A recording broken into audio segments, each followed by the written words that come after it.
soal RKPD, tadi sudah disampaikan sebetulnya pertama itu positioning tahun 2022 itu capaiannya apa. Kemudian karena ini memang dasarnya adalah RPD, maka RKPD ini kan 1 tahun nih, target 1 tahun. Di Cilacap sendiri PR-nya kan tadi sudah disampaikan, kemiskinan, ya kan? Kalau di kesehatan itu tadi sudah disampaikan stunting, kematian ibu, kematian bayi, tapi karena angkanya cukup tinggi ya, stunting 17%, kemudian kalau kemiskinan 11,02%, maka ini menjadi catatan kita untuk bagaimana ke depan, termasuk infrastruktur. Kenapa infrastruktur ini menjadi penting? Karena apa? Kita punya jalan nasional, jalan provinsi, jalan kabupaten, jalan desa. Kan mesti tahu nih penang-penangnya siapa. Kalau jalan nasional kita mesti bicara dengan pusat. Kalau provinsi, jalan provinsi kita bicara dengan provinsi. Jalan kabupaten, tugas kita. Jalan desa adalah pemenang dari desa. Maka dengan anggaran yang terbatas itu kita mesti mengatur nih bagaimana sebetulnya prioritas-prioritas itu kemudian bisa diselesaikan. Karena masalahnya banyak, tapi duitnya nggak cukup. Maka kita mesti banyak melakukan terobosan untuk bagaimana anggaran ini kemudian bisa cukup untuk prioritas-prioritas masalah yang tadi disampaikan. Salah satu hal yang perlu kita perbaiki juga adalah ketika bicara infrastruktur, kita harus berbasis data.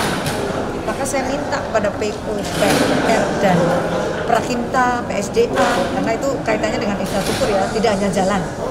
Tapi khusus untuk jalan, saya minta dipastikan betul melalui survei yang betul, identifikasinya juga betul, mana jalan yang rusak, ringan, sedang, berat. Kemudian harus selesai perluas gitu. Jangan setengah-setengah, kemudian nanti ini sepertiga didandani dulu, nanti nggak akan selesai. Cuma memang kemudian nanti ada persepsi, kok sana saja yang dibenerin, padahal kita sudah dasarnya survei. Terkait dengan tadi, kemudian pokok pikiran, sebetulnya simpel ketika prioritasnya sudah sama, kita pandangannya sama, nih yang jadi masalah ini betul apa enggak? Tadi kan dari pokok pikirannya Dewan sebetulnya juga prioritasnya sama. Tapi harus kita atur nih, mana dulu, kemudian jangan sampai sebetulnya anggarannya nggak memenuhi juga ya, sedikit terus jadi mubah. Itu ya mubahnya.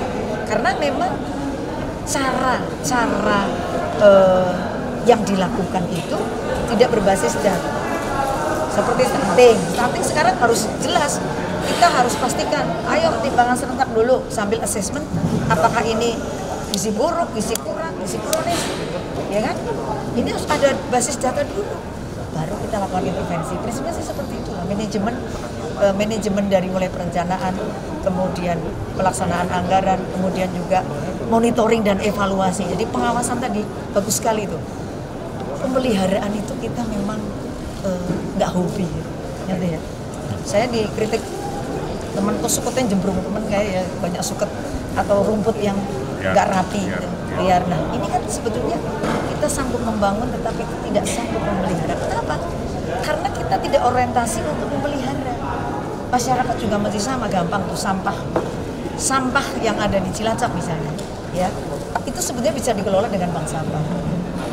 Pola membuang sampah yang tidak sesuai itu juga menjadikan pembangunan lingkungan kita jadi boros, ya itu contoh-contoh yang harusnya kita lakukan terobosan supaya 1, anggaran cukup, 2, itu prioritas, jadi anggarannya tersedia kemudian prioritas, yang berikutnya cara dan monitoringnya untuk bisa target itu kemudian tercapai. Jadi jangan lemah di pengawasan, ya bagus di perencanaan, lemah di pengawasan, nggak ada guna. Itu saja, terima kasih.